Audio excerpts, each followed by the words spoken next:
안녕하세요. 2학기 때에도 온라인 국어 수업을 촬영하게 되었네요. 힘든 상황이지만 모두 화이팅 해봅시다.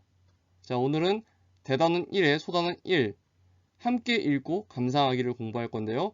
흥부전과 놀부전을 통해서 문학작품의 재구성에 대해서 공부해 볼 겁니다. 자, 위에 있는 그림은 모두 애니메이션에 대한 그림입니다. 두 가지 애니메이션의 공통점 혹시 알고 있나요? 일단 둘이 뭐가 뭔지도 모를 수 있는데 왼쪽에 있는 거는 여러분들이 알고 있는 친구들이 많을 거예요. 하지만 오른쪽에 있는 거는 아마 여러분들 연배에서는 모를 친구들이 많겠죠. 자, 이 두 애니메이션 공통점을 가지고 있는 그게 뭘까요? 네, 바로 답은 두 애니메이션 모두 고전 문학을 재구성한, 요즘 말로는 리메이크한, 다른 말로는 각색한 작품이라는 겁니다. 자, 왼쪽에 있는 거는 빨간머리 앤이라는 애니메이션의 포스터고요. 오른쪽에 있는 거는 명탐정 홈즈라는 애니메이션의 화면인데요. 자, 왼쪽에 이 사진 같은 경우는 빨간머리 앤의 원작 소설인데 이거는 1901년에 나왔습니다. 굉장히 오래됐죠. 100년도 넘은 고전이었습니다. 자, 그리고 오른쪽에는 방금 봤던 명탐정 홈즈라는 애니메이션, 그 애니메이션이 이 셜록 홈즈라는, 여러분들도 들어본 적 있을 거예요. 그래서 아서 코난 도일이라는 사람이 지은 셜록 홈즈라는, 이것도 굉장히 오래된 소설인데 이것을 원작으로 한 애니메이션이었습니다. 자, 그리고 자, 공부랑은 아무 상관도 없는 TMI지만은 이 두 애니메이션의 공통점이 하나 더 있습니다. 바로 미야자키 하야오라는 일본 애니메이션계의 거장 감독이 참여한 작품이라는 겁니다. 뭐 바람계곡의 나우시카, 마녀배달부 키키, 원령공주 등 명작을 많이 제작한 감독인데 뭐 그렇고요. 자, 이 문학작품의 재구성, 각색, 리메이크는 1절에서 끝나지 않고 2절까지 이어집니다. 자, 빨간머리 앤 같은 경우에는 여기 이렇게 넷플릭스의 미국 드라마로 재구성되어서 인기를 끌고 있고요. 자, 그리고 이거는 꽤 유명한 영드인데 셜록이라고 하거든요. 이것도 셜록 홈즈 시리즈를 이렇게 영드로 새롭게 현대를 배경으로 재구성해서 인기를 끌고 있습니다. 자, 재구성 2절에서 끝나지 않고 3절까지 갑니다. 셜록 홈즈가 이렇게 일본 만화책으로 재구성된 것을 확인할 수 있고요. 거기다가 만화로 재구성된 게 또 하나 있는데 이거는 표지 그림을 보면 방금 전에 영드 셜록에 나온 등장인물 그 출연자와 얼굴 그림이 비슷하죠. 이것처럼 이거는 영드로 만들어진 셜록을 다시 재구성한 거예요. 만화로. 이렇게 2절에 3절에 계속 거듭되는 재구성을 볼 수 있습니다. 자, 거기다가 이렇게 뮤지컬로도 셜록 홈즈가 재구성되는 것을 볼 수 있습니다. 자, 이쯤이면 뇌절인가요? 자, 이렇게 셜록 홈즈는 PC 게임 시리즈로도 나오고 있습니다. 자, 그러면 우리나라는 재구성된 작품이 없냐? 있습니다. 자, 전우치전이라는 그 고전 소설이 있는데 이거 같은 경우는 그 고전 소설을 이제 그 초등학생용 만화로 엮어가지고 나온 그 만화책 표지의 내용인데 이거 우리 고전 시리즈라고 여러분들은 잘 모르겠지만 선생님 어렸을 때 나왔던 건데 이게 그 나중에 이걸 읽어놓으면은 고등학교 때 고전 문학 공부할 때 아주 개꿀입니다. 선생님이 이거 시리즈를 읽었더니 고등학교 때 이제 모의고사나 수능 문학에서 이 우리 고전 시리즈를 통해서 읽었던 고전 소설은 스토리가 아주 쉽게 읽혔어요. 자, 그런데 이 전우치전이라는 고전 소설이 영화 전우치, 여러분 강동원 알죠? 강동원이 출연한 영화 전우치로 해가지고 이게 굉장히 흥행을 한 영화고요. 그리고 여기서 멈추지 않고 드라마 전우치로도 나옵니다. 여기 보니까 이제 차태현, 유희, 이희준 이렇게 나오네요. 뭐 이외에도 우리 문학 작품 중에 예를 들어 홍길동전 같은 고전 소설은 드라마로 세 번, 공중파 드라마로 세 번이나 리메이크가 됐습니다. 이런 식으로 문학작품이 끊임없이 재구성되는 것을 알 수 있죠. 왜 재구성되냐고요? 재밌으니까. 재밌으면은 돈이 되니까 계속해서 자본이 투입되고 재구성이 되면서 작품이 만들어지고 콘텐츠가 만들어지겠죠. 뭐 방금처럼 게임, 영화, 드라마, 만화, 뮤지컬 이렇게 많은 이런 콘텐츠를 계속해서 뽑아낼 수가 있는 게 있는데 이런 걸 요즘은 뭐 이제 원소스 멀티 유즈라고 해가지고 하나의 이야기를 만들면 그거를 계속 다른 매체로 계속 뽑아내면서 재구성하면서 이제 그게 돈을 벌어다 주고 사람들에게 재미를 주죠. 예를 들어서 이제 배트맨 시리즈 같은 경우도 영화로 지금 벌써 세 번째 리메이크가 예정돼 있죠. 뭐 배트맨 시리즈가 한번 나왔었고 1, 2, 3. 그 다음에 여러분들이 잘 아는 다크나이트 시리즈가 있고 그리고 이제 내년에 개봉 예정되어 있는 더 배트맨 시리즈가 예정되어 있죠. 뭐 이런 식으로 문학작품이 끊임없이 재구성되는 것을 볼 수 있는데, 자, 그러면 교과서에 콕콕 알아두기 선생님이 퍼왔는데 이거 함께 보도록 하겠습니다. 자, 문학작품 재구성의 뜻, 문학의 내용이나 표현, 형식, 맥락, 매체 등의 변화를 주어 새로운 작품으로 창작하는 것이다. 방금 전에는 주로 매체의 변화를 주어서, 그러니까 예를 들어 소설이었는데 매체를 영화나 드라마나 게임 등으로, 뮤지컬 등으로 변화를 주어서 창작하는 걸 볼 수 있었고요. 그리고 매체뿐만 아니라 그 재구성된 작품에서는 예를 들어 뭐 표현이나 내용도 조금씩 바뀔 거고, 뭐 주인공들 성격이나 여러 가지 내용들, 그리고 형식도 바뀔 거고, 그리고 맥락이라는 거는 그 이야기를 둘러싼 여러 가지 정보들, 환경들, 상황들을 이야기하는데, 이제 뭐 사회문화적 배경, 예를 들어 뭐 시대적 배경 같은 것도 많이 바뀐 걸 볼 수 있겠죠. 방금 전에 그 작품들을 보면은 예를 들어 뭐 셜록 같은 경우도 현대극으로 바뀌었고, 그러니까. 자, 그 다음에 재구성된 작품과 원작을 비교하며 감상하는 방법. 재구성된 작품이 원작과 비교하여 내용, 표현, 형식 등에서 어떤 점이 달라졌는지 파악한다. 비교하니까 뭐가 달라졌는지 파악해야겠죠. 그 다음에 원작을 재구성하는 데 바탕이 된 작가의 새로운 관점이나 상상. 리메이크 할 때 작가의 새로운 관점이나 상상이 있잖아. 배트맨 시리즈 같은 경우도 다크나이트로 바뀌고 또 이번에 더 배트맨으로 바뀌면서 작가의 새로운 관점이 계속 생긴단 말이야. 2021년에 나오는 그 더 배트맨 같은 경우는 약간 추리물의 그런 새로운 관점이 추가된다고 하는데 선생님이 굉장히 기대하고 있습니다. 그 다음에 재구성의 작품과 원작을 각각 있는 그대로 감상하고 작품이 담고 있는 가치를 생각한다. 자, 그리고 재구성의 작품과 원작을 비교하며 감상할 때 효과, 뭐가 좋냐? 새로운 상상과 가치, 기존에 없었던 재구성되면서 어떤 상상과 새로운 가치가 생기냐. 그리고 당연히 이렇게 비교하며 감상하면 더 깊이 있게 생각을 하니까 더 깊이 있게 감상할 수 있을 거고요. 그리고 비판적, 창의적 관점을 기를 수 있다.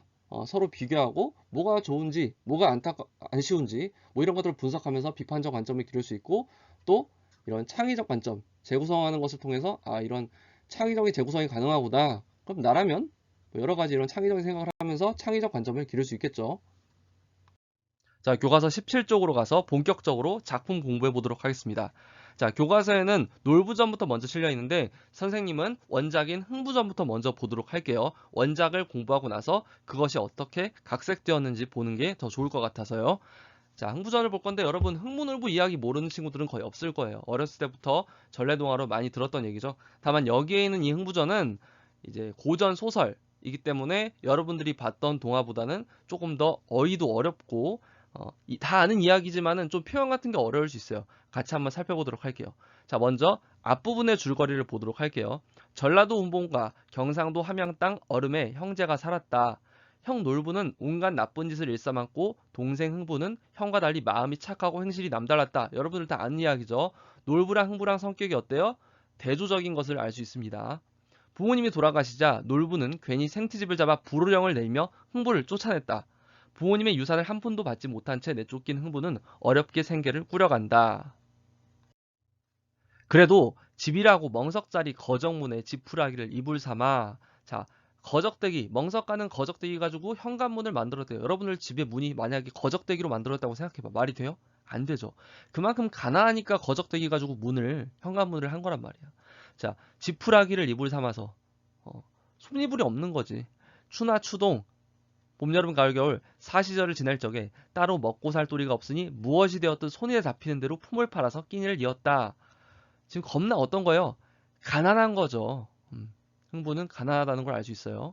자, 흥부가 품을 파는데 상하전답, 김매고, 전세대동, 방아찍기, 보부상단, 삭짐지고, 초상한집, 부고전하기라고 쭉 나오는데 여기서 지금 여러분들 모르는 단어가 굉장히 많을 거예요. 왜? 이건 조선시대의 고전소설, 판소리계 소설이기 때문에 여러분들이 모르는 게 많을 거예요. 그렇기 때문에 모르는 단어 뜻에 대해서 여기 표시된 거는 여러분들 교과서의 17쪽 오른쪽에 보면은 단어 뜻이 나와 있고요. 그리고 거기에도 안 나와 있는 건 선생님이 여기다가 밑줄 치고 표시해놨으니까 단어 뜻을 선생님이 일일이 읽어주면서 설명하진 않을게요. 여러분들이 직접 읽으면 됩니다. 눈으로. 자, 전세대동, 방아찍기, 보부상단, 삭짐지고, 초상단집, 부고전하기, 묵은집에 토담 쌓고, 새집에 땅도 두고, 대장간, 풀무불기, 심리길, 가마매고, 오픈받고 말편자 걸기, 두푼받고 똥새지고, 단양받고 송장치기, 생전 못해보던 일이라고 해가지고 이게 다 뭐예요? 결국에는 공통점이 뭐야? 일하는 거잖아. 일. 별의별 일을 다 한다는 거예요. 뭐 하려고? 돈 벌려고, 먹고 살라고. 왜? 가난하니까. 이렇듯 벌기는 버는데 하루 품을 팔면 4~5씩 앓고 나니 생계가 막막했다. 하루 일을 하면은 이런 고된 일을 하니까 4일에서 5일씩 알어 몸살나. 그러면 또 그동안 뭐해? 식구들이 많으니까 돈 떨어지죠? 식량이 떨어지죠? 그럼 또 생계가 막막해. 할 수 없이 흥부하네 라고 하면서 뒤에는 아내가 일을 하는 게 또 나와요. 이런 걸 보면은 이제 흥부 아내랑 생계를 이어가기 위해서 열심히 이런저런 일을 하면서 품을 팔아가면서 일을 하는 것을 알 수 있습니다. 자, 이어서 할 수 없이 흥부 아내가 또 품을 파는데 온유월 밤매기와 구시월에 김장하기, 한말 받고 벼 훑기와 물레질 배 짜기며 빨래질 헌옷 깁기, 혼인 장례 굳은일 하기, 채소밭에 오줌 주기, 잦은 길쌈과 장 다리기, 물방아 쌀 까불기, 보리 갈 때 걸음 놓기, 못자리 때 잡풀 뜯기, 아기 낳고 첫 국밥을 손수지어 먹은 뒤에 몸조리 대신하여 절구지로 땀을 내고 1시 반 때도 놀지 않고 이렇듯 품을 파는데도 사는 것이 죽는 것만 못할 지경이었다. 라고 하고 있어요. 자, 결론은 뭐예요? 이렇듯 품을 파는데도 사는 것이 죽는 것만 못할 지경이었다라고 사는 게 힘들었다는 얘기를 하고 있죠. 자, 그래서 흥부 부부가 닥치는 대로 품을 팔지만은 형편이 나아지지 않았다는 이야기를 하고 있는 것을 알 수 있습니다. 자, 선생님이 읽을 때 뭔가 느껴지지 않았어요, 혹시? 그렇죠. 리듬, 다른 말로 운율이 느껴졌을 거예요. 자, 이게 왜 그러냐면 지금 운율이 느껴지게 작품이 쓰여져서 그러는데 왜 이렇게 작품을 쓰였냐? 마치 무슨 랩이나 노래 가사처럼 왜 이렇게 작품을 썼냐? 라는 거는 선생님이 뒤에서 다시 얘기할 거지만 지금 간단히 또 얘기하면 간단히 얘기한다고 하는데 또 길어지지. 뭐냐면은 이게 원래 흥부가라는 판소리가 있었단 말이야. 판소리 작품. 판소리 뭔지 알죠? 그 길거리에서 공연하는 그 판소리. 옛날에 조선시대 때. 그 흥부가라는 판소리 작품에 그 판소리 사설이라는 그 판소리 가사가 있었는데 그 판소리 사설, 판소리의 가사를 다시 소설로 이어져서 만들었기 때문에 그 판소리의 그 스타일이 소설에 스며들어서 이런 걸 이제 판소리계 소설이라고 하거든요. 이 흥부전이 조선 후기의 판소리계 소설이기 때문에 이렇게 마치 판소리를 부르는 것 같은 운율이 느껴지게 쓰인 겁니다. 뭐 이거 운율에 대해서 얘기하는 거는 다시 나중에 학습활동에서 이야기할 거니까 지금은 그런가 보다 하고 이해만 하고 넘어가면 되겠습니다. 자, 17쪽의 오른쪽 날개 흥부와 흥부아내는 어떻게 생활을 꾸려나가는가. 이건 뭐 이미 우리가 짚어나간 부분이죠. 폼을 팔아 끼니를 이으며 생활을 꾸려나갔다. 적어두시면 되고요. 어따 이놈 흥부놈아. 하늘이 사람 낼 때 제각기 정한 분수가 있어서 잘난 놈은 부자 되고 못난 놈은 가난한데, 그러니까 하늘에서 사람의 운명, 분수를 정해놔가지고 잘난 사람, 못난 사람 분수가 이미 정해져 있다는 거예요. 그런데 내가 이리 잘 사는 게 네 복을 뺏었느냐? 그러니까 하늘이 그렇게 내는데 그게 내 잘못이냐? 라는 거예요. 누구한테 떼쓰냐고 이 흉년에 곡식을 달라느냐? 목맨 소리 내어 눈물방울이나 찍어내면은 내 장기에 내가 속을 줄 알고 그러니까 너의 그런 눈물에 난 속지 않아. 얼음 반 푼어치도 없다. 절대 너에게 줄 생각 없다는 거예요. 쌀 한 마리나 주자 한들 대청 큰 뒤주에 가득가득 들었으니 네놈 주자고 뒤주 헐며. 이거 뭐예요? 이제 내가 아무리 가득가득 쌀이 들었어도 너 주자고 뒤주를 헐 생각은 없다는 얘기예요. 벼 한 마리를 주자 한들 노젓가리 태산까지 쌓였는데 네놈 주자고 노젓가리를 헌단 말이냐? 너 주겠다고 노젓가리를 헐 일은 없다는 거예요. 이 곡식 더미를 헐 일은 없어요. 이런 거 단어 뜻은 여러분들이 교과서 왼쪽에 단어 뜻 있으니까 직접 읽어보세요. 돈량을 주자 한들 괴짝에 가득가득 들었으니 괴짝에 가득가득 들었으니 내놈 주자고 돈꾸러미를 헐며. 자, 여기까지 계속 비슷한 내용이었죠. 가득가득 들었는데 너 하나 주겠다고 너 그거 조금 주려고 꾸러미를 헐겠느냐라는 거죠. 자, 대단합니다. 자, 쌀락이나 주자 한들 황개 100개 수백 마리가 밥 달라고 꼬꾸우니 니놈 주자고 닭 굶기며. 자, 닭들이 밥 달라고 하는데 너 주겠다고 닭을 굶기겠냐. 그러니까 너보다 우리 닭이 더 중요하다는 거예요. 비슷한 내용 반복돼요. 앞으로 지게임이나 쌀겨나 양단간에 주자한들 우리 안에 돼지떼가 꿀꿀대니 네놈 주자고 돼지 굶기며 식은밥이나 주자한들 새끼나 남캐들이 컹컹지고 내따르니 네놈 주자고 개를 굶긴단 말이냐. 자, 그러니까 이건 뭐예요? 동생 흥부 너한테, 그러니까 너를 살리기 위해서 돼지나 개를 굶길 수 없다. 그러니까 너는 나한테 개 돼지만도 못하다 라는 이야기를 하고 있죠. 자, 이러면 놀부는 흥부를 어떻게 생각하는 거예요? 나한테 있어서 이제 놀부에게 있어서 개 돼지만도 못한 이로 생각을 하고 있는 거죠. 즉 도와줄 필요가 없는 사람으로 여기고 있는 거예요. 여기 좀 자세하게 나와 있는데 앞에 나왔던 얘기를 바탕으로 가난하게 살아야 하는 운명을 타고났지만은 도와줄 이유가 없는 사람으로 여기고 있다. 잔꾀로 자신을 속여서 재산을 얻어가려는 사람으로 여기고 있어요. 놀부는.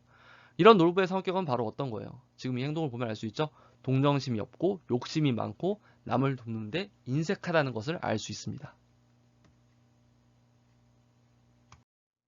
자, 이어서 19쪽으로 갑니다. 놀부는 말을 마치자마자 몽둥이를 들어 매더니 좁은 골에 벼락치듯 후닥닥 툭닥 동생을 두드려 패기 시작했다. 후드려 패는 거예요. 아이고, 이 급살 맞아 죽을 놈아, 어째 나를 못 살게 왔느냐. 후닥닥 아이고 하고 흥부가 도망을 하려 한들 대문을 닫아 넣어 놓은 터라 날지도 뛰지도 못하고 그저 퍽퍽 맞을 뿐이었다. 자, 안 도와주는 걸 넘어서 동생을 두드려 패고 있어요. 이런 상황이 지금 드러났는데, 자, 그러면은 흥부는 이렇게 놀부가 때려도 항의하면 못하고 맞기만 하고 있고요. 일방적으로 맞고. 자, 이런 걸 봤을 때 지금까지 내용은 흥부가 놀부한테 도움을 청하지만 매만 맞고 쫓겨나는 것을 알 수 있어요. 사실 지금 좀 어이가 어려워서 그렇지, 이 전체적인 스토리 자체는 여러분들이 이미 알고 있는 그 흥부 놀부 이야기랑 다를 게 없죠. 자, 그러면은 이 작품에서 갈등, 그 중에서도 이제 인물과 인물의 갈등이 드러나고 있는데 흥부와 놀부의 갈등, 이것 이제 인물과 인물의 갈등은 외적 갈등이라고 할 수 있죠. 여기서 외적 갈등, 내적 갈등 간단하게만 설명하면은 내적 갈등은 내 마음속에 고민이나 걱정이나 두려움 같은 그런 이제 게 내적 갈등이고, 그리고 인물과 인물과의 갈등 또는 인물과 인물을 둘러싼 상황이나 사회나 그런 인물 외부의 갈등을 외적 갈등이라고 하는데, 여기서는 놀부와 흥부의 외적 갈등이 드러나요. 그 원인은 바로 놀부가 제공을 하고 있다고 보는 게 맞겠죠. 놀부가 재산을 나누려 하지 않고 탐욕을 부리기 때문에 이런 갈등이 생기고 있다고 할 수 있습니다. 자, 이 작품의 다시 핵심을 정리해 보면요.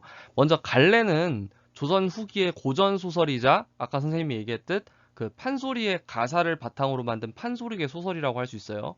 그리고 주제는 형제간의 우애를 다루고 있죠. 뭐 여러분들 다 알겠지만은, 그리고 여러분들이 전체 스토리를 아는 것처럼 흥부가 착한 마음씨를 가져서 그 은혜 갚은 제비 이야기 알죠? 복을 받는 인물로 설정된다라고 할 수 있어요. 이건 이제 전체 흥부전의 줄거리 특징을 이야기한 겁니다. 자, 이번에는 교과서 14쪽 앞으로 가서 놀부전을 보도록 할게요. 류일륜이라는 지은이가 있죠. 심지어 1965년부터 사신 분이에요. 이게 무슨 얘기냐면은 우리가 아까 앞에서 봤던 그 흥부전은 고전 소설이죠. 조선 후기에 쓰여졌단 말이야. 그래서 이제 정확히 누가 지었는지 그런 것도 없어요. 왜냐면 그때 사실 그 판소리, 그러니까 입에서 입으로 전해지던 그 전래동화 그 이야기를 가지고 판소리가 만들어지고, 다시 그 판소리가 또 이제 판소리가 소설로 조선 후기의 소설로 만들어졌는데, 그건 딱히 지은이가 없단 말이야. 작자 미상이에요. 그런데 여기에는 1965년에 태어나신 류일륜 씨라는 사람이 작가로서 놀부전을 재창작했다는 것을 알 수 있죠. 자, 옛날에 흥부와 놀부란 형제가 살았어요. 흥부는 집도 가난하고 일도 잘 못했지요. 자, 집이 가난하다라는 거는 아까 우리가 읽었던 원작과 같은 설정이에요. 그런데 일을 잘 못했다? 그리고 매번 놀부를 찾아와 도움만 받았어요. 자, 이 부분은 원작에서 달라진 설정이죠. 그래서 원작과 같은 설정, 그리고 자립적이지 못하며 무능력한 흥부의 모습은 원작과 달라진, 지금 이렇게 재구성하면서 달라진 설정이 있는 것을 확인할 수 있습니다. 그러다 어느 날 놀부는 부인에게 이렇게 말했지요. 여보, 이제 흥분의 가족이 찾아오면 절대 도와주지 마시오. 도와주는 것도 한두 번이지 자꾸 도와주니까 의지만 하고 스스로 일할 생각을 하지 않는 것 같구려. 그러다 굶어 죽으면 어떡해요. 내게 다 생각이 있으니. 어떤 생각? 흥부가 스스로 일하게 하려는 어떤 생각이 있는 거예요. 당신은 절대 도와주면 안 돼요. 마음이 아파도 냉정하게 대하시오. 자, 그때 흥부가 도움을 청하러 왔어요. 형님, 좀 도와주십시오. 아내와 아이들이 굶고 있습니다. 또 뭐 하려는 거예요? 의존적인 태도를 보이고 있죠. 이제부터 내 가족은 내가 책임져라. 내가 열심히 벌어서 아이들을 먹이고 공부도 시키란 말이다. 형님, 다시는 손 벌리지 않을 테니 한 번만 도와주세요. 아버지로부터 물려받은 재산을 다 까먹고 또 내가 얼마나 도와주었느냐. 자, 이거 원작과 달라진 부분이죠. 원작에서는 그 아버지 재산을 놀부가 다 독차지했었잖아. 그런데 여기에서는 아버지로부터 물려받은 재산을 다 흥부가 까먹고 또 그러고 나서도 놀부가 계속 도와주고 있었다는 달라진 설정을 보여주고 있습니다. 자, 이어서 이제부터 너와 나는 형제도 아니니 썩 물러가거라. 놀부는 흥부를 계속 나무랐어요. 결국 흥부는 쌀 한 톨도 받지 못하고 놀부네 집에서 쫓겨났지요. 형님은 정말 너무해. 형님이 나보다 재산도 더 많이 물려받았잖아. 그리고 형님은 부자잖아. 가난한 동생을 좀 도와주면 어때? 쳇 어디 두고 봐. 꼭 보란 듯이 성공하고 말 거야. 그때는 내가 형님을 모른 채 할 거야. 라고 하면서 자신의 잘못을 깨우치지 못하고 놀부를 원망하는 흥부를 볼 수 있었습니다. 자, 교과서에 날개로 질문 하나가 있는데 방금 우리가 이미 파악한 내용이죠. 놀부에게 의지하며 스스로 일할 생각을 하지 않는 흥부를 깨우쳐주기 위해서 흥부를 쫓아냈습니다. 자, 이 작품에서의 이런 흥부와 놀부의 외적 갈등, 인물과 인물 간의 갈등이 드러나고 있는데요. 자, 이 갈등의 이유는 이번에는 원작과 달리 흥부에게 원인이 있다고 볼 수 있겠죠. 흥부가 놀부에게 의지하려고만 하는 태도를 가지고 있기 때문에 이런 갈등이 발생했다고 할 수 있겠습니다. 무엇을 해서 가족을 먹여 살리지? 무엇을 해야 보란듯이 성공할 수 있을까? 농사를 짓자니 물려받은 논밭을 이미 다 팔았고, 장사를 하자니 미천이 없고, 품삯을 받고 남의 집 일을 하자니 양반 체면이 말이 아닌데, 그러니까 눈높이를 못 낮추는 거죠. 그러니까 돈을 벌기 위한 방법을 흥부가 고민을 하고 있는데, 양반 체면이 말이 아니래. 남의 집 일을 하자니. 내가 아무리 가난해도 남의 집 일은 차마 못하겠다. 내가 그래도 양반인데.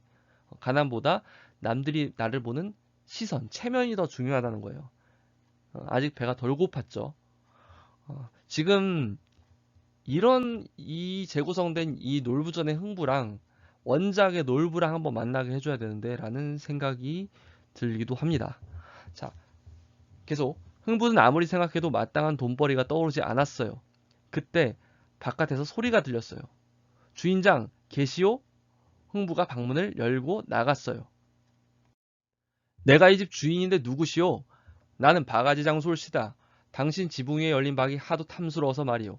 저 박을 타서 바가지를 만들어 내게 팔지 않겠소? 값을 후하게 쳐드리리다. 아무렴 팔고 말고요. 자, 흥분의 가족은 얼른 박을 타서 바가지를 만들었어요. 그리고 바가지를 팔아서 많은 돈을 벌었지요. 라고 해서 얘네가 스스로 일을 해서 돈을 벌게 됐네요. 자, 이렇게 스스로 돈을 버는 경험을 통해서 자립을 하게 되고요. 자, 그러면은 이런 일이 일어난 계기가 되는 게 바로 이 바가지 장수에 찾아온 게 되겠죠. 그래서 이 바가지 장수 찾아와서 말을 건 게 흥부가 돈을 벌게 되는 계기가 됩니다. 여보, 우리도 이제 쌀밥을 먹게 되었어요. 그러게 말이오. 이 돈들 좀 보시오. 우린 이제 잘 살 수 있어. 그 후 흥분의 가족은 여기저기 구덩이를 파서 똥을 붓고 박씨를 많이 심었어요.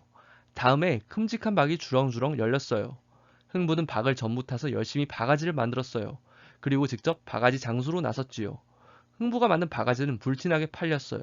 흥부표 바가지는 곧 온 나라에 유명해졌답니다. 그래서 흥분의 가족은 큰 부자가 되었지요. 라고 하면서 이제 흥부가 부자가 된 가정이 나오고요. 자, 스스로 일을 해가지고 부자가 됐죠. 이렇게 흥부의 달라진 모습을 볼 수 있습니다. 스스로의 힘으로 돈을 벌면서 달라진 흥부의 모습을 볼 수 있어요. 자, 부자가 된 흥부는 자기 집 곳간을 들여다보았어요. 이만하면 내가 형님보다 더 부자겠지? 형님 집에 가서 누가 더 부자인지 가려봐야겠다. 흥부는 놀부 집으로 달려가 몰래 곳간을 열어봤어요. 그런데 곳간에 곡식은 없고 바가지만 가득했지요. 바로 흥부가 바가지 장수에게 팔았던 바가지였어요. 자, 이렇게 흥부가 자립할 수 있도록 도와준 놀부라는 걸 알 수 있고요. 이 바가지는 결국엔 흥부에 대한 놀부의 배려를 알 수 있는 소재이자 이 바가지를 통해서 흥부가 자립할 수 있게 된 계기이기도 하죠. 형님이 나를 위해서 이렇게 했던 거구나. 흥부는 그제야 놀부의 마음을 알아차렸어요. 자, 이렇게 자신을 박대했던 까닭, 그 이유를 알게 됐고 이 놀부의 마음이 과연 뭐예요? 흥부가 스스로 일할 수 있기를 바라는 마음이죠. 흥부는 방으로 뛰어들어갔어요. 형님, 이 못난 동생을 용서해 주세요. 형님의 깊은 뜻도 모르고 지금껏 형님만 원망하며 살았어요. 아니다. 이렇게 성공을 했으니 네가 정말 자랑스럽구나. 라고 해서 그 뒤 흥부와 놀부는 더욱 사이좋게 자, 모두 다 잘 살았답니다. 뭐 해피엔딩으로 끝났어요. 자, 이렇게 오해를 풀고 흥부와 놀부의 갈등이 해소되는 것을 볼 수 있었습니다. 뭐 이렇게 작품은 끝나고요. 교과서에 나에게 질문 하나 파악하고 갈게요. 이거 질문 답 이미 아까 우리가 파악한 내용이랑 연결되기 때문에 어려운 건 없고요. 자, 흥부가 이때 어떤 마음이 들었을까요?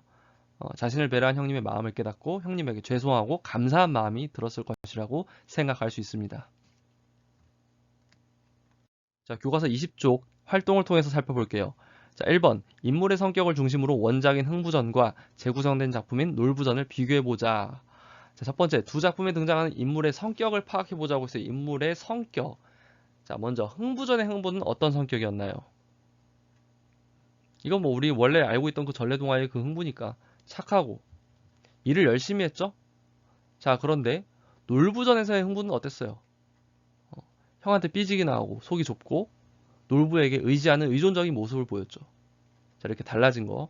자, 그 다음에 흥부전에서 놀부는 심술궂고 재물에 욕심이 많았어요. 그런데 놀부전에서의 놀부는 전혀 다른 캐릭터죠. 지혜롭고 동생을 배려해 주기까지 했습니다. 자, 이렇게 성격 부분에서도 이렇게 재구성해서 달라지는 모습이 있었다라는 걸 우리가 파악할 수 있습니다. 자, 그런데 여러분들이 방금 파악한 그 성격은 어떻게 파악을 한 거예요? 흥부나 놀부의 성격이 이러하다라고 직접적으로 작품에 제시가 돼 있었나요? 아니죠. 그럼 어떻게 알았어요? 흥부나 놀부의 말과 행동을 통해서 우리가 파악한 거죠.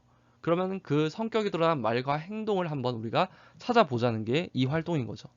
참고로 이렇게 소설에서 인물의 성격을 말과 행동을 통해서 간접적으로 드러내는 걸 간접 제시라고 하고, 예를 들어서 뭐 흥부는 솔직했다, 흥부는 착했다 이렇게 직접 제시하는 거를 성격의 직접 제시라고 하는데, 이건 뭐 지금 그렇게 중요한 건 아니니까 그냥 넘어가세요. 어쨌든 성격 드러나는 부분 찾아볼게요.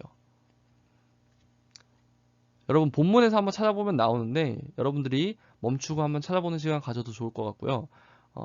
이런 부분들에서 성격이 드러났습니다. 여러분들이 직접 읽어보면은 무슨 말인지 알 수 있어요. 이것까지 선생님이 설명 안 해도 될 것 같고, 흥부, 놀부 이런 부분에서 드러났고요. 이 부분이 각각 교과서의 어느 부분인지 여러분들이 직접 찾아서 밑줄이나 표시 같은 걸 해주면은 나중에 시험 공부하기 편할 것 같아요. 자, 3번 놀부전의 작가가 인물의 성격을 바꾼 까닭이 무엇인지 말해보자. 자, 첫 번째는 이미 제시되어 있네요. 현대사회에서 보면 놀부가 나쁜 사람이라고만 할 수는 없다. 이렇게 생각을 했으니까 원래 원작은 사실 놀부가 굉장히 나쁘게 그려져 있는데 그 놀부라는 사람이 정말 나빴을까? 다르게 볼 수 있지 않을까? 특히 이제 현대사회 같은 경우는 어떤 사회예요? 이제 자본주의 시장 경제 사회잖아. 그러면은 자신의 재산을 지키고 열심히 일해가지고 돈 벌고 부자 되는 게 꼭 나쁜 건 아니잖아요. 그래서 좀 그런 면을 살려가지고 좀 놀부를 납득할 만한 착한 캐릭터로 바꿔서 이렇게 성격을 바꾼 게 아닐까. 놀부를 좀 착하고 생각이 깊은 캐릭터로 바꿨죠. 그 다음에 또 뭐가 있을까? 자신의 생애를 형에게 의존하는 흥부의 태도. 이런 부분은 좀 바람직하지 않다고 작가가 생각해서 어쨌든 이제 돈이나 곡식을 빌려가는 거, 이런 부분을 한번 나쁜 쪽으로 한번 바꿔보자 이렇게 생각을 했을 것 같아요. 그리고 현대사회에서 중요하게 여기는 가치, 아마도 이제 근면, 성실, 그리고 자신의 인생을 스스로 개척하는 어떤 그런 적극성, 주체적인 태도, 이런 것들을 효율적으로 전달하기 위해서 작품을 이렇게 바꿔보지 않았을까, 인물의 성격들을 바꾸지 않았을까라고 생각할 수 있겠어요. 적으시면 되겠습니다. 멈추고. 자, 이번엔 21쪽. 흥부가 부자가 되는 과정을 중심으로 흥부전과 놀부전의 주요 사건을 비교해보자. 괄호 1. 두 작품에서 흥부가 부자가 되는 과정을 정리해보자. 자, 흥부가 부자가 되는 과정. 먼저 흥부전에서는 자, 빈칸 채워볼게요. 흥부가 제비의 다리를 고쳐주자. 제비가 그 보답으로 우리 다 아는 이야기가, 이저 초등학생도 알 수 있죠. 자, 박씨를 물어다주고 박에서 재물이 나와서 흥부가 부자가 되죠. 거기서 막 여러 가지 금은 보화가 나오잖아요. 자, 그 다음에 놀부전. 흥부는 지붕 위에 열린 박으로 바가지를 만들어 팔아서 부자가 되었었죠. 자, 그 다음에 자, 괄호 2번 두 작품에서 흥부가 부자가 된 과정이 어떻게 다른지 비교해보자 라고 할게요. 이제 어떤 학생은 이제 여기서 흥부전은 박에서 재물이 나와서 부자가 되는 것이 비현실적이야. 그 금은보화가 되는 거 비현실적이잖아. 그런데 이에 비해 놀부전은 박을 팔아서 부자가 되니까 훨씬 현실적이야. 그러니까 지금 이제 현대 작가가 재구성을 하다 보니까 좀 더 현실적으로 진짜 일어날 수 있을 일, 박에서 금은보화, 보물이 나오는 것보다는 박을 팔아서 부자가 되는 좀 더 현실적인 것으로 바꿨다는 것을 우리가 알 수 있겠죠. 3번. 다음 작가의 말을 참고하여 사건을 재구성한 의도가 무엇일지 말해보자. 자, 작가의 말 읽어볼게요. 조선 후기에는 소수의 지주는 놀부처럼 부자가 되고 대부분의 소장농은 흥부처럼 열심히 일을 해도 가난해졌다. 이런 시대적 배경에서 가난한 흥부가 복을 받아 부자가 되는 이야기는 가난한 사람들에게 희망을 주었다. 하지만 현대를 살아가는 우리 아이들에게도 희망과 위로가 될 수 있을까라는 거죠. 아, 여기서는 뭔가 열심히 일을 하고 그걸 통해서 부자가 되는 그런 이야기를 만들고 싶었다는 이야기예요. 무슨 얘기냐면은 조선시대에는 내가 열심히 노력한다고 해서 보상을 받을 수 있는 사회가 아니었잖아. 이미 계급이나 부가 굉장히 정해져 있었다고요. 그런데 요즘 시대에는 열심히 노력하면은 하긴 뭐 요즘도 금수저, 뭐 은수저, 뭐 흙수저 뭐 이런 얘기 있는데 뭐 빚수저 이런 얘기도 있는데 그래도 조선시대보다는 지금은 그래도 뭐 여러 가지 공부나 뭐 운동이나 뭐 여러 가지 자기 재능이나 뭐 사업을 하거나 아니면 요즘 뭐 유튜버가 되든가 여러 가지 경로를 통해서 자신의 노력을 통해서 부를 쌓고 어느 정도 그 계층 이동의 가능성이 조선시대보다는 그래도 현대에 많이 열려 있다고 할 수 있죠. 자, 그런 점에서 조선시대랑은 좀 다르니까 현대의 그런 관점에서 현대의 상황을 좀 더 반영해서 그 요즘 현대를 살아가는 우리 아이들이 독자니까 그 아이들에게 노력하면은 잘 될 수 있다라는 희망과 위로를 주는 그런 작품을 쓰고 싶었다는 거예요. 이 새로 재구성한 작가는 아까 이름이 뭐였더라? 까먹었어요. 그 작가 이름 성함을. 아무튼 이런 의도가 아니었나 싶어요. 자, 그래서 이런 식으로 좀 더 자세하게 정리해서 필기할 수 있겠죠. 자신의 힘으로 성실하게 노력해서 얻는 성공의 가치를 보여주고 싶었을 것이다. 타인에게 의지하지 않고 자신의 힘으로 개척해 나가는 삶의 가치를 보여주고 싶었을 것이다. 스스로 노력하는 삶과 단일을 배려하는 삶의 가치를 보여주고 싶었을 것이다. 뭐 이 정도 적을 수 있겠네요. 3번 놀부가 흥부를 쫓아내는 장면을 중심으로 가와 나의 표현을 비교해보자. 자, 지금까지 계속 하고 있는 게 뭐예요? 놀부전과 흥부전을 계속 비교하고 있죠. 이번에는 표현 부분을 비교해 보자는 거예요. 자, 가를 봤더니 이미 아까 읽었던 내용이에요. 어따이노 흥부노마 하늘이 사람 낼 때 제각기 정한 분수가 있어서 잘난 놈은 부자 되고 못난 놈은 가난한데 내가 이리 잘 사는 게 내 복을 뺏었느냐? 누구한테 떼쓰자고 이육년의 곡식을 달라느냐 하고 쭉 이어지는 부분이고요. 자, 그 다음에 나 부분은 형님 좀 도와주십시오. 아내와 아이들이 굶고 있습니다. 내용보단 표현에 주목해서 읽어야 돼요. 이 부분은. 이제부터 내 가족은 내가 책임져라. 내가 열심히 벌어서 아이들을 먹이고 공부도 시키란 말이다. 하고 쭉 내용이 이어지고 있어요. 자, 표현상 비교해보면은 흥부전은 문장이 구구절절 길어졌어요. 비슷한 상황이 계속 반복되면서 늘어지고 있었고요. 그 다음에 놀부전은 문장이 짧았어요. 자, 그리고 또 하나는 선생님이 다시 한번 돌아가서 살펴보면서 설명을 해볼게요. 자, 여기 좀 희한한 그림이 있죠? 자, 이게 뭔지는 이제 알게 될 거예요. 자, 가를 읽어보면은 이런 식으로 끊어서 읽혀진다는 걸 알 수 있어요. 선생님이 이런 부분 읽어볼게요, 한번. 잘난 놈은 부자 되고 못난 놈은 가난한데 내가 이리 잘 사는 게 내 복을 뺏었느냐? 뭐가 느껴져요? 운율, 리듬이 느껴지죠. 자, 운율은 어떻게 해서 만들어져요? 반복을 통해서 만들어지죠. 자, 여기서 무엇을 반복하길래 이렇게 끊어 읽게 되고 리듬이 생길까요? 운율이 생길까요? 자, 요 그림을 보면 알 수 있죠. 뭐가 비슷해? 글자 수가 여기 넷, 뭐뭐뭐뭐뭐뭐뭐뭐뭐뭐뭐뭐 글자가 네 글자씩 반복된다는 걸 알 수 있어요. 여기서도 잘난 놈은 부자 되고 못난 놈은 가난한데 내가 이리 잘 사는 게 내 복을 뺏었느냐. 주로 세 글자에서 네 글자가 반복되는 것을 알 수 있어요. 우리가 한 개 정도는 애교를 봐주고 그래서 이런 거를 이렇게 계속 반복이 되는데 이거를 여기서 3에서 4 비슷하니까 괄호해놨죠. 3, 4조, 4, 4조라고 합니다. 자, 이런 거를 우리가 다른 말로는 이렇게 같은 글자의 수가 반복되는 거를 글자의 수가 반복된다고 해서 수를 써서 음수율이라고 합니다. 이런 운율을. 자, 이런 음수율이 원래 사실 이게 지금 여기 보이는 이 모양이 조선시대의 시가문학, 시문학 중에 하나인 시조의 모양새거든요, 형식. 자, 그런데 이거는 시가 아니라 고전 소설인데도 이렇게 운율이 두드러지죠.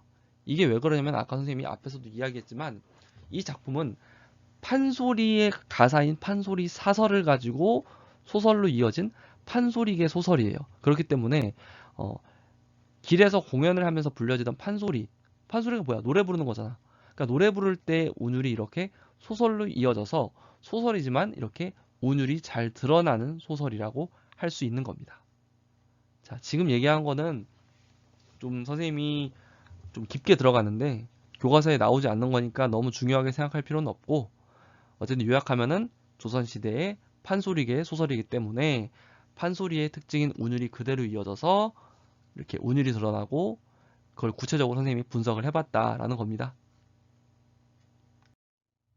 자, 다시 보면은 결국엔 뭐냐?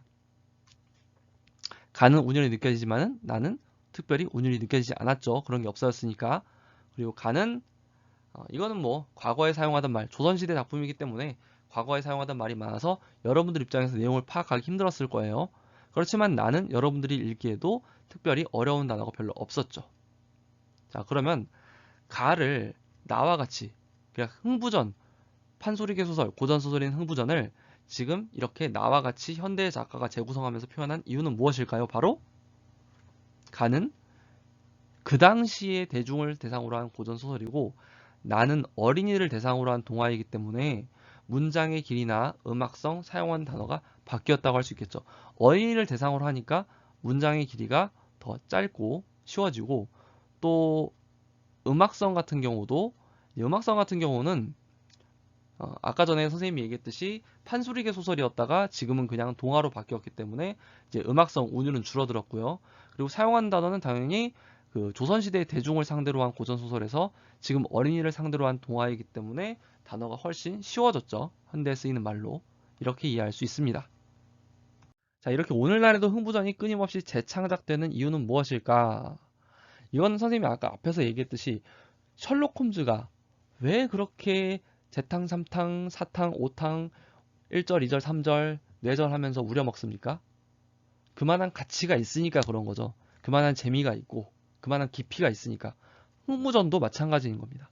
현대에도 계속 재탕할 이유가 있는 겁니다. 그러니까 재탕이라고 이렇게 재탕이 나쁜 건 아니지만은 아무튼 재탕이라고 하면 뉘앙스가 좀 별로네. 아무튼 재구성, 재창작되면서 계속 각색 리메이크 될 만한 이유가 있는 거예요. 그 이유를 좀 더 구체적으로 이렇게 정리하면 이런 게 되겠죠. 돈이나 재산보다 형제 간의 우애가 더 소중하다는 생각을 담고 있다. 이런 교훈은 시대가 변해도 영원하잖아. 착한 마음을 가지고 열심히 노력하면 복을 받을 수 있다는 결론. 이런 것도 시대가 변해도 계속 이어지는 교훈이고 감동을 줄 수 있죠. 또 착한 사람은 복을 받고 악한 사람은 벌을 받는다. 이런 걸 네 글자로 뭐라고 해요? 사자성어로 권선징악이라고 하잖아요. 자, 이런 가치가 드러나 있고 착하게 살면서 행복하고 풍요롭게 살고 싶다는 것은 변하지 않는 소망이기 때문에 그래서 끊임없이 재창작된다라는 걸 알 수 있죠. 자, 교과서 23쪽에 콕콕 알아두기 선생님이 앞에서 설명했기 때문에 다시 설명하지 않겠습니다. 여러분들 쭉 다시 한번 읽어보면서 이해하면 좋을 것 같아요. 오랜만에 온라인 수업을 통해서 교과서 진도를 빡세게 나갔는데 여러분들 정말로 수고 많았습니다. 안녕!